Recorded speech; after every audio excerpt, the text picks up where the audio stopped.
Lands and Lands. I'm Kim Stanion. I'm an author. Check out my books, and this is my beautiful, amazing, incredible, beautiful, in case you can't tell, partner, Tristan. Hi, I'm Tristan, and I do stuff and things. He helps me with like most of the book stuff. He's my alpha reader, my editor, my fucking audio book voicer, and then he also does like incredible furniture and stuff if you're looking for anything like that. This is episode 4 of the podcast. Yes. Today we're going to be talking about Ed and Lorraine Warren. This is actually going to be part of a series where we take each of their investigations and kind of like deep dive into it. Today is about the Smurl Haunting. I hope I'm saying that correctly. It's a very interesting last name. Yeah, that's how I was saying it. It's Smurl, so you would think Smurl. Yeah, Smurl. Yes. So basically what happened was their parents were at an age where they needed to kind of have assisted living. Also, they weren't doing super hot financially.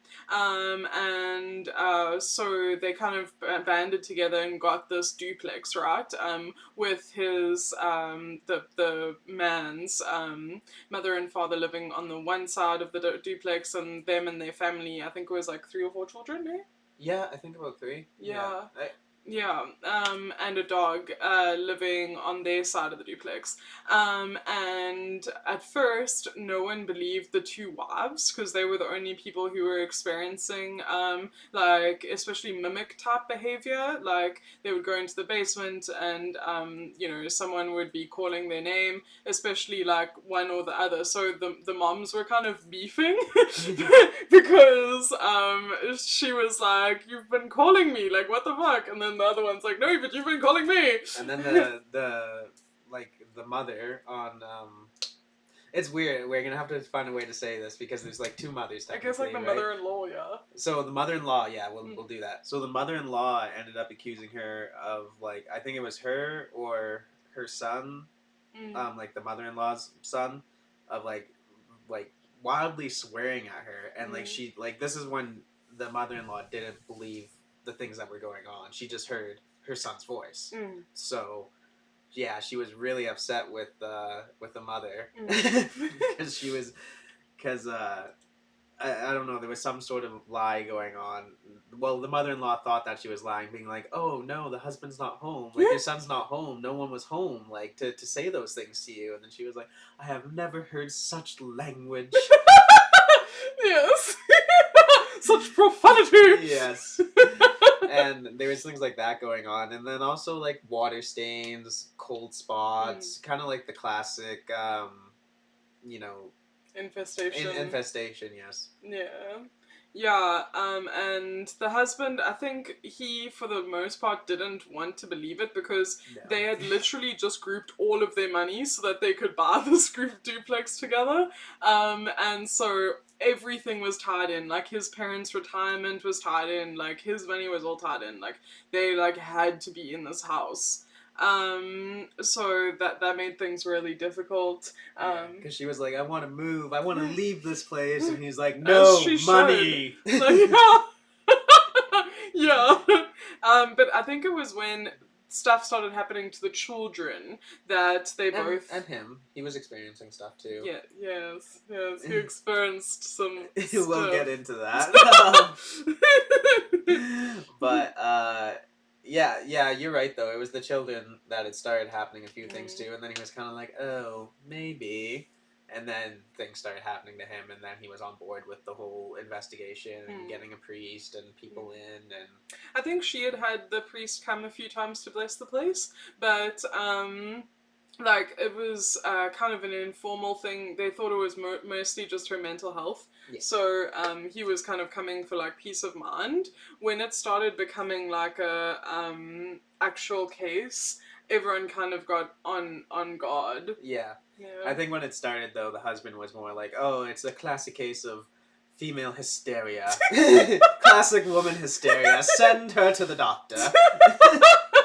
Yes. Because this also was in the 70s and 80s. I mean, it wasn't more like it's not like it was the 50s where like she'd probably actually be sent to like an institution, but like people were still more like um set in their ways in the 70s and whatnot. Yeah, like mental health was like not a thing Yeah. in the 70s. It was like, this chick's crazy, she gots to go. Yeah, pretty much, yeah. But I just don't think they could just send them to like a institution like they could back 20, yeah, 30 years prior. I don't know if they could. In the 70s, they definitely could, because you could still send people to the institution for being gay.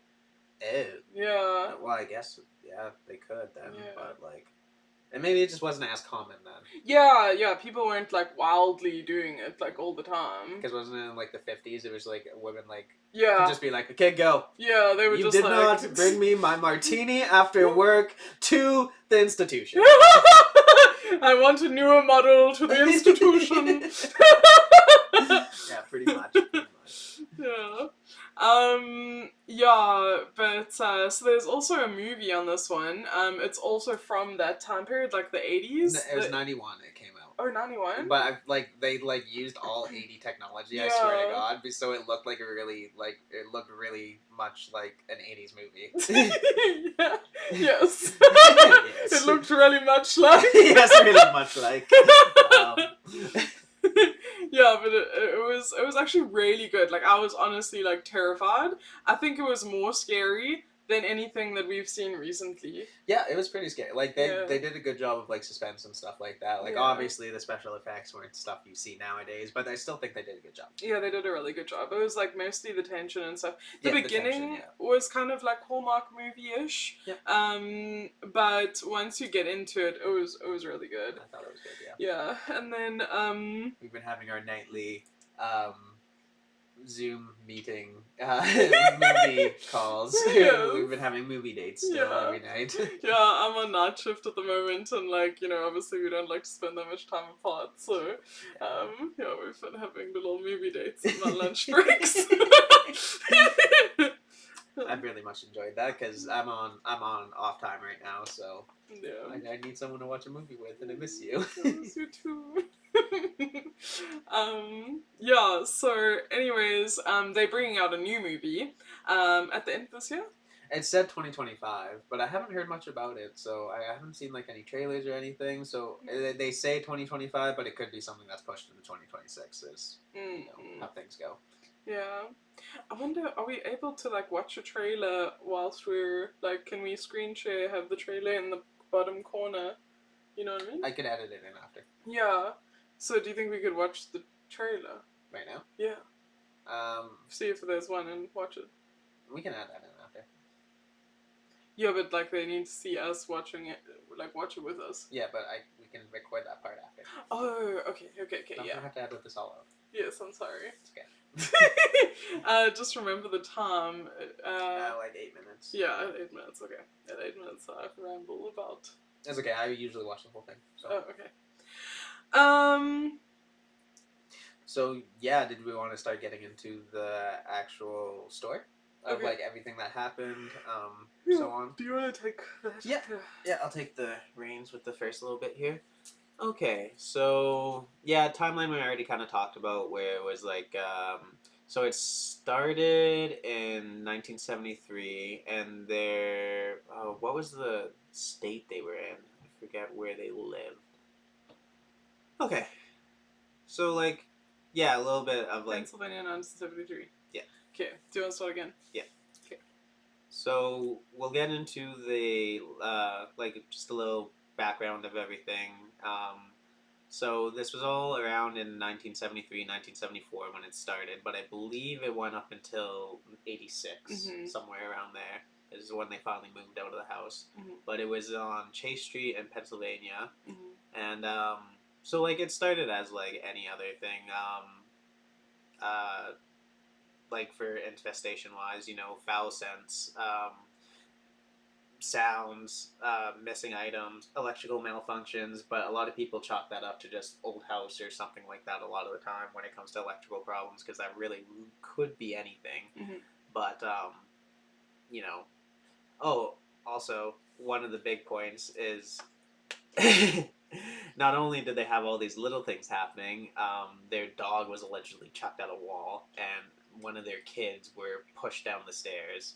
Um, so there was more than just like, oh, I hear scratching, or there was actual physical assault happening from these I don't know, what do we call them, entities. Yeah. Yeah. Apparently, there were 4 spirits in the house. One was a Yes. demon. One was an old lady who was just attached to the house. She was like fine. But the demon was using the other 3 spirits. Energy or Yeah, he was like pulling off their energy and also using them to freak out the family because it was feeding on their fear.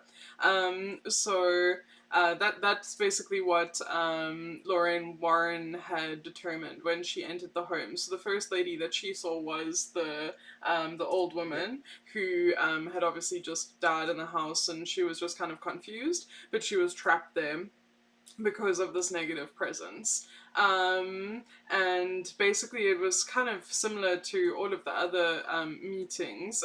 They found her when they were doing a conference, and basically just ask for help. Yeah. Like, yeah.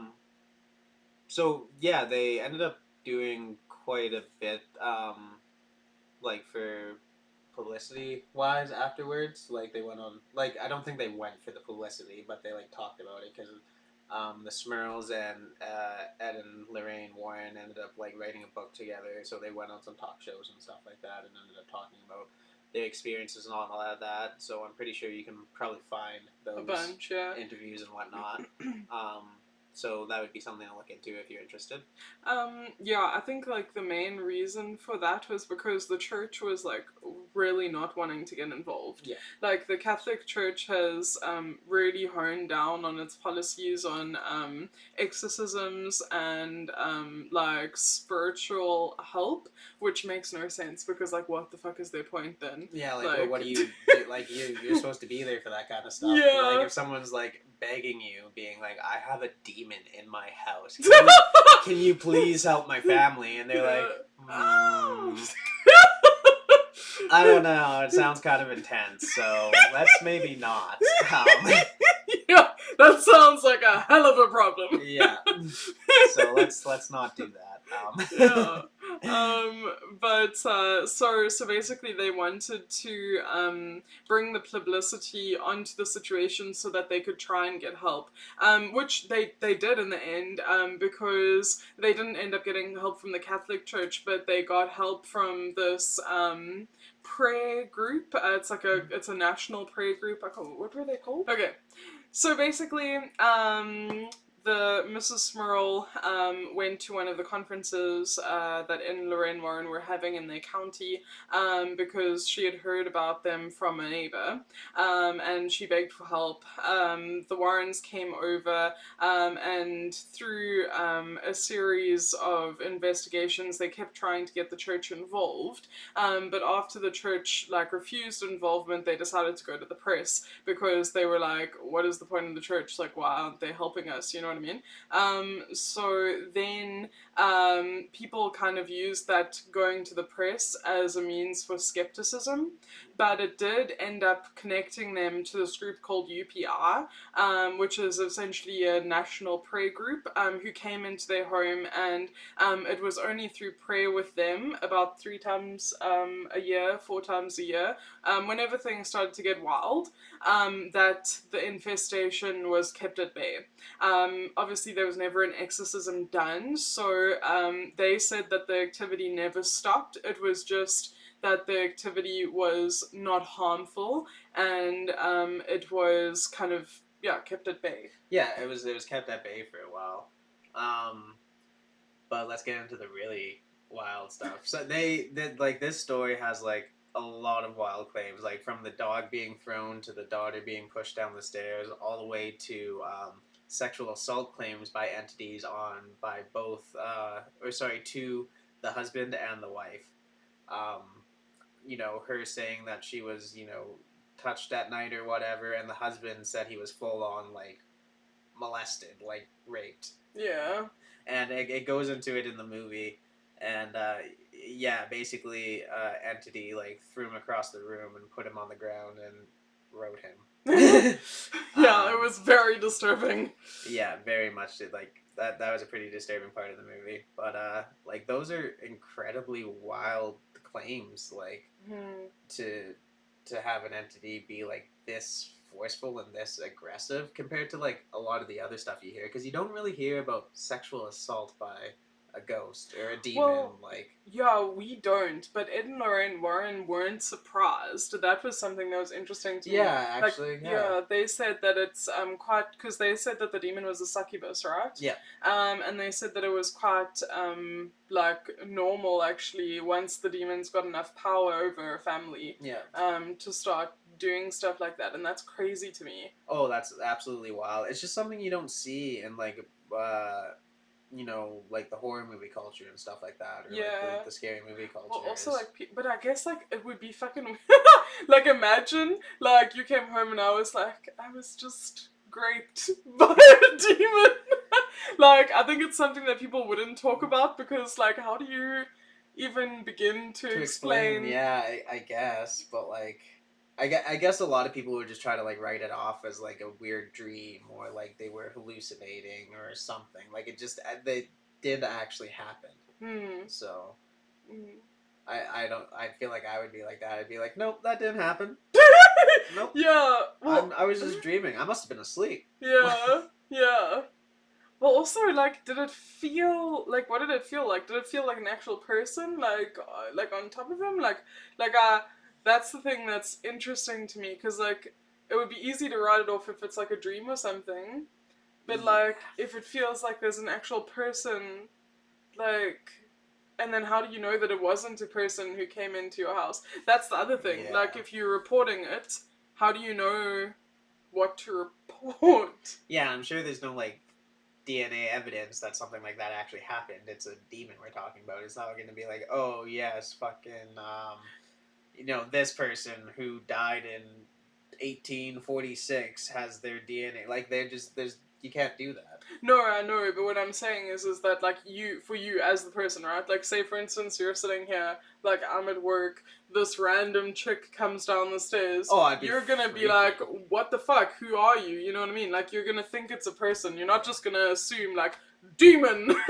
Yeah, and I believe Jack, the husband, I believe he was like thrown across the room. So like it Yeah. was very intense. Like Mm. in that kind of situation, yeah, you can't really chalk it up to being like A person. Yeah. no, like you know you're dealing with something incredibly, because the person or the demon that came in never actually touched him. It was just like a force push, like. Mm. So yeah, you kind of have to assume you're dealing with something intense at that point. And I think that's when he actually started believing. It was Mm. after that, which is crazy. Like you have to wait to be essayed by a ghost to Yeah, you have to get scary movied. yeah, to be like, oh yeah, I think there's a ghost. I think we have an issue. I think my wife might be right. Yeah, that's wild. Yeah, and then they actually did end up moving out of the house, but it wasn't because of the demon. This is the funnier part. It's because the press were so wild.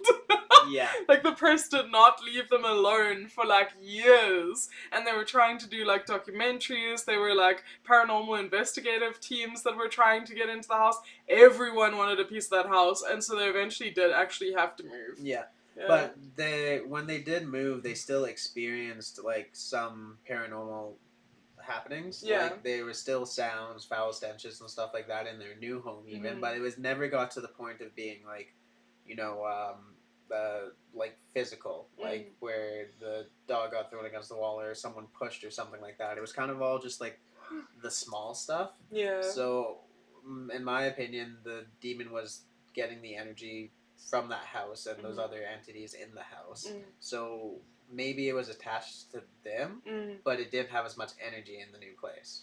Well, Ed and Lorraine were also explaining that most demons are looking for a way into the world, and then the way into the world for them is possession. So it's actually common for them to follow a family, like once they've found a link, rather than stay attached to the place where they would have like more energy or whatever. Yeah. Because it's easy to kind of corrupt once you've already got a bond established. But obviously, like that family, like they were all devout Catholic, and I think also with having those experiences and knowing what they were up against, like I feel like it was kind of difficult. It was they were never going to get possessed. I don't think. Yeah, well, like you say, them being devout Catholics, like they were praying all the time. They Yeah. had prayer groups in there all the time. So Yeah. like that definitely helped not break their spirit, because Yeah. that's what the demon ultimately was trying to do, and Yeah. it just never got to that point. Like I think it got Close. probably close For the mom, yeah. So I can see why I was attached to it still, and being like, oh, I almost got there. I almost had them. Like just edging the demon. The demon's just in the room, like yeah. fucking gooning. Yeah, pretty much. But yeah, those are the main points of their story. But like Ed and Lorraine came in and they tried to do like their normal stuff, really, like the audio recordings, like just basically trying to get proof to get the church to come in for an exorcism. That's all Ed and Lorraine really did, because they can't like do the exorcism part. It's up to the church and whatnot, and that's kind of their role, is to come in, help you um, establish contact with the entity or whatever, so there is physical evidence like audio recordings or video or something like that to prove that something's going on in this house. And for some reason, with all the work that they, like Ed and Lorraine, put in, the church was still like, no.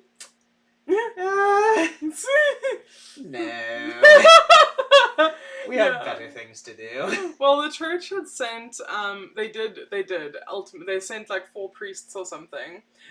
But those priests literally, like, they walked in and walked out. Yeah. Like, I think it was more just to show face to the public because they were getting so much shit from the press. But there was one priest that said he didn't feel anything. Yes. Like the other, I think there was like 4 in total. Yeah. 3 that were like, yeah, let's. I don't want to be here. Yeah. They went in. They felt cold spots, heard voices, all this other stuff, and then there was this one priest that went in there, and it was just like, meh. There's nothing here. Yeah. And I think that's really weird. I feel like he had to have been lying, or the demon, because he was quite a high priest, was he? I don't know. I can't remember. Yeah. But, yeah, or the demon was just kind of like trying to, not show him, like, on purpose. Yeah.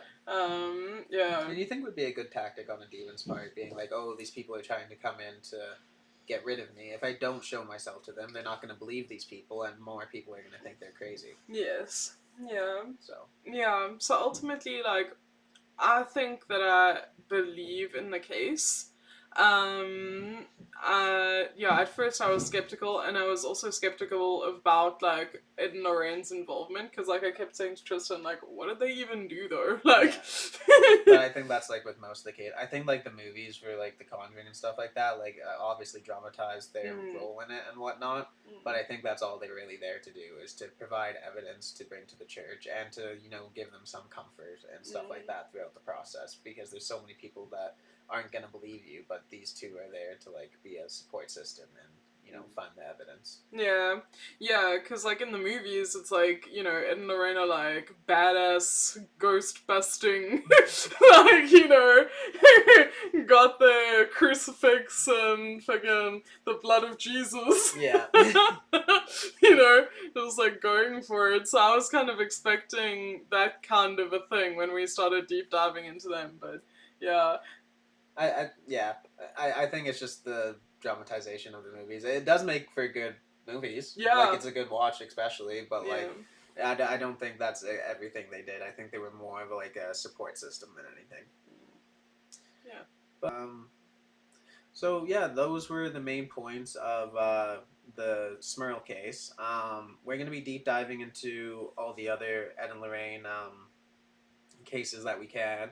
We're gonna do all the stuff that's already been a movie, like Conjuring, Annabelle, all that stuff. But we just wanted to, uh, take each one and pay close attention to it individually instead of trying to go over it as a whole.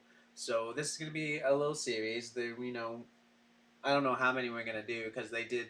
Ed and Lorraine have a lot of cases. They did a lot of ghost hunting and whatever you want, paranormal investigation. Yeah. So there's gonna be quite a few videos on this, and yeah, just keep watching, subscribe, like our videos, and there definitely will be more. So thanks for watching, and yeah, bye. So I just wanted to put in a little reminder that my girlfriend, my amazing, awesome girlfriend, is an author, and it would be really, really nice if you guys went to check out her work. She is super, super talented. I'm not much of a reader, but anytime I have read one of her books, I've been hooked from the beginning. Like, normally a book would take me, I don't know, a month to read, where you pick it up, put it down, but hers I couldn't put it down. Like, it was page after page after page of just brilliance, and it would be really awesome if you could check out her website, kimlinstanion.com, and check out her work, and just give her some support. It's really hard for authors and stuff to get their name out there, and I think she's done an amazing job. And it would just be awesome if you guys could support her a little bit more. Okay, thank you.